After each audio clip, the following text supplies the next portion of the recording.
ఇందాక పాపం మా ఐలన్న పరిస్థితి కూడా నేను అర్థం చేసుకుంటా, ఆయన నేను అనలేను. ఆయన ఇప్పుడు నోట్లో వెలక్కాయ ఇరుక్కున్నది. ఆయన పరిస్థితి కూడా నేను అర్థం చేసుకుంటా, ఆయన నేను అనలేను. ఆయన ఇప్పుడు నోట్లో వెలక్కాయ ఇరుక్కున్నది.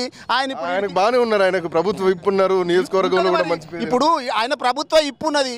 ఆయన ఇప్పుడు ఇక్కడ ఒకవేళ ప్రచారం చేయకపోతే ఆయన ఇప్పేటట్టున్నారు జనాలు చూస్తుంటే. ఇప్పుడు ఆయన పరిస్థితి ఆయనది కాబట్టి మనం ఏమంటాము, వాళ్ళ బాధను కూడా మేము అర్థం చేసుకోగలుగుతాము.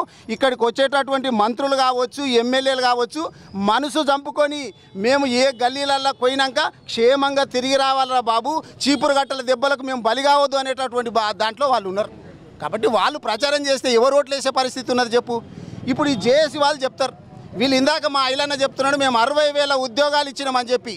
వీళ్ళు నోటిఫికేషన్స్ ఎన్ని ఇచ్చిండ్రు, ఎన్నిటికి రాత పరీక్షలు పెట్టిండ్రు, ఎన్నిటికి ఇంటర్వ్యూలు తీసుకున్నారు.